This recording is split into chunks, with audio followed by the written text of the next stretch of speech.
Assalamualaikum warahmatullahi wabarakatuh.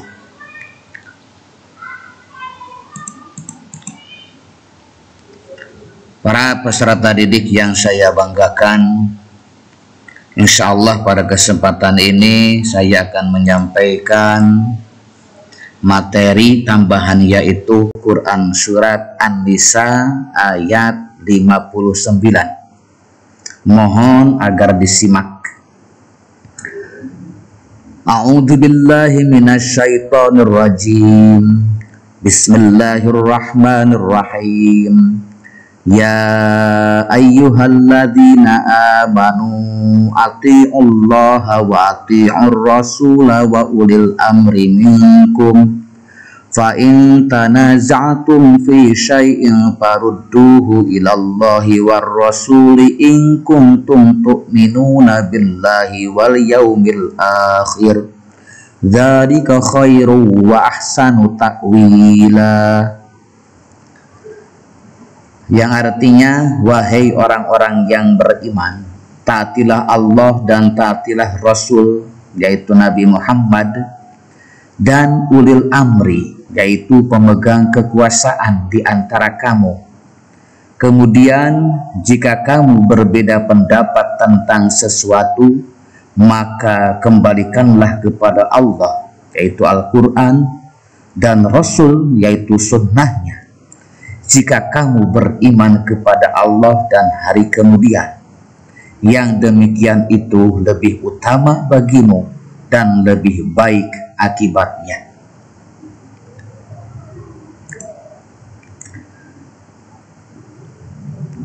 Kemudian ini adalah kandungan Quran Surat An-Nisa ayat 59. Kandungannya adalah bahwa ayat tersebut mengandung keharusan bagi setiap mukmin, orang yang beriman, dan muslim, yaitu orang Islam, untuk taat kepada Allah Subhanahu wa Ta'ala dan Rasul dan pemimpinnya. Tetapi harus digarisbawahi, taat kepada Allah dan Rasul juga taat kepada pemimpin itu adalah berbeda. Taat kepada Allah dan Rasul ini adalah mutlak. Mutlak, tidak ada kecuali, absolut, tidak ada syarat.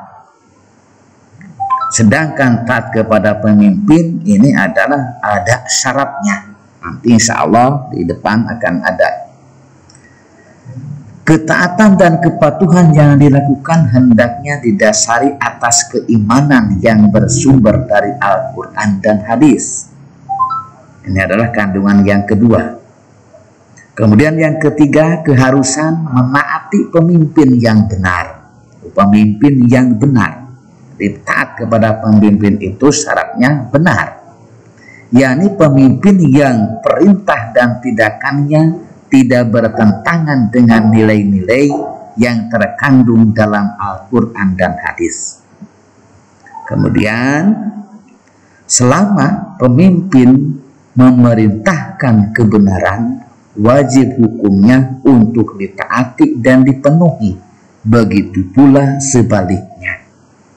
Artinya, apabila pemimpin memerintahkan kepada keburukan, bukan perbuatan yang benar, maka hukumnya haram untuk ditaati.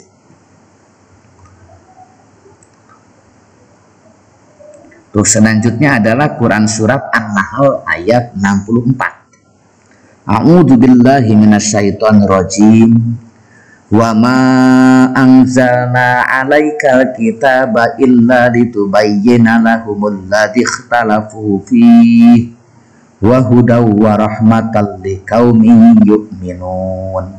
Yang artinya, dan kami tidak menurunkan kitab yaitu Al-Quran ini kepadamu Muhammad melainkan agar engkau dapat menjelaskan kepada mereka apa yang mereka perselisihkan, serta menjadi petunjuk dan rahmat bagi orang-orang yang beriman.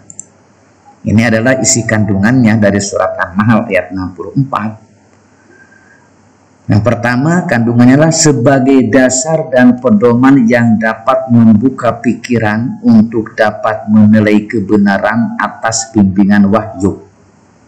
Yang kedua, sebagai pembimbing sekaligus dapat menjelaskan persoalan yang diragukan, sehingga umat dapat melihat kebenaran dan kebatilan. Kemudian sebagai petunjuk yang dapat membimbing umat manusia menuju jalan kebenaran sehingga terhindar dari kesesatan. Dan yang terakhir, sebagai rahmat bagi orang yang beriman. Nah, seperti itu. Mudah-mudahan kemudian disampaikan lagi nih yang terakhir, contoh perilaku yang mencerminkan Quran surat An-Nisa ayat 59 dan An-Nahl 64. Ini contoh perilakunya nih. Yang pertama, setiap umat Islam wajib patuh dan taat kepada Allah Subhanahu wa Ta'ala dan Rasul-Nya, serta pemimpin selama perintahnya tidak bertentangan dengan syariat Islam. Nah ini, jadi taat kepada Allah dan Rasul-Nya itu secara mutlak, tetapi taat kepada pemimpin ini adalah bersyarat. Syaratnya itu selama tidak bertentangan dengan syariat Islam perintahnya tersebut. Kemudian selalu mengembalikan setiap permasalahan kepada Al-Quran dan hadis. Permasalahan yang bertentangan kembalikan kepada Al-Quran dan hadis.